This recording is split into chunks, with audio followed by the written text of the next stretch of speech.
All right, let's settle one of the great debates for any winter adventurer. You're dreaming of the Himalayas, you're ready for the snow, but you're stuck. Kedarkantha or Brahmatal? Well, if that's you, you are in exactly the right place. We're going to solve this for you. I mean, just picture it for a second. That crisp, biting air, the sound of snow crunching perfectly under your boots. A world so completely white and silent, it feels like you're on another planet. That's the magic of a winter trek. It's an experience that, I promise you, never, ever leaves you. But that's the big question, right? Both treks are going to give you those incredible moments, but the journey to get them is, well, it's totally different.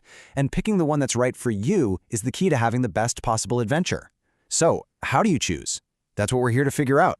So here's how we're going to break it all down. First, we'll talk about why this is such a common crossroads for trekkers. Then we'll properly introduce you to both treks, kind of like a personality profile. After that, we'll put them side by side. Then, super important, we'll talk gear, and finally, we'll wrap it all up to help you make your final decision. Okay, let's just dive right in. So why is this such a tough choice? It's because both Kedarkantha and Brahmatal are absolutely brilliant introductions to winter trekking in the Himalayas. But, and this is a big but, they scratch very different itches. They're both in gorgeous Uttarakhand, and they're both graded as easy to moderate, which makes them super accessible. But one is this world-famous bucket list summit climb, while the other is this sprawling, majestic journey across huge landscapes. And that right there, that's where the decision gets really, really interesting. So let's get to know them. And I want you to think about these treks less like lines on a map and more like, well, like two different people with totally unique personalities and stories to tell. First up, the legend, Kedarkantha. This is probably one of the most popular, if not the most popular winter trek in all of India.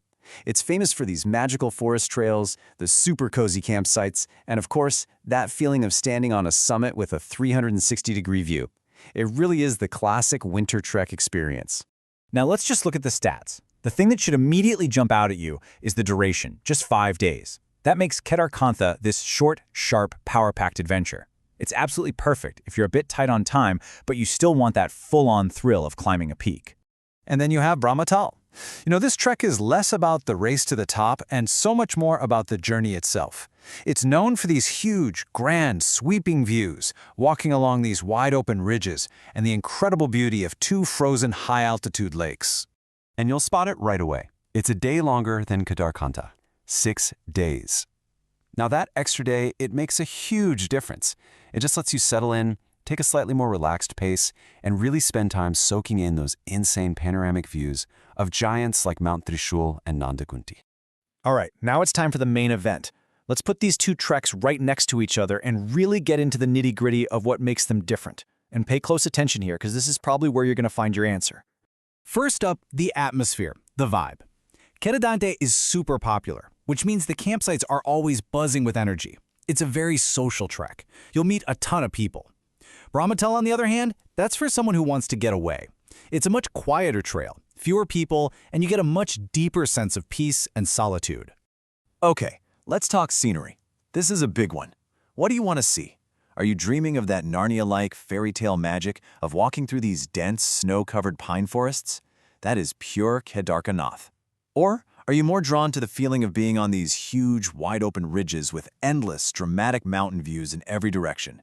If so, that's Brahmatal. And that brings us to the reward. What's the ultimate goal for you? With Kedarkantha, it is all about that final push, that feeling of getting to the summit and getting that 360-degree payoff view. With Brahmatal, though, the real highlights are the incredible destinations you reach along the trail, those 2 stunning, completely frozen alpine lakes. Your timing really matters too.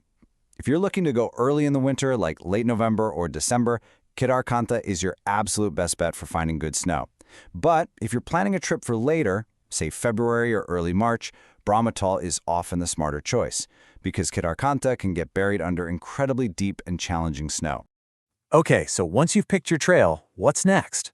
Packing. And let me tell you, no matter which one you choose, having the right gear is non-negotiable.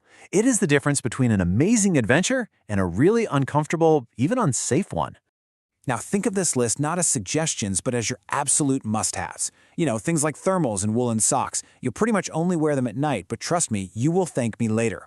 And during the day, a balaclava becomes your best friend, protecting your face from those sharp, biting winds. Every single item here is critical. And of course, this is all on top of your main gear. I'm talking about a good padded jacket, waterproof pants, and I can't stress this enough, proper waterproof trekking shoes. Seriously, getting your gear right is half the battle won. I wanted to pause on this for a moment because it's that important. This quote is about what happens to trekkers who don't wear sunglasses in the snow.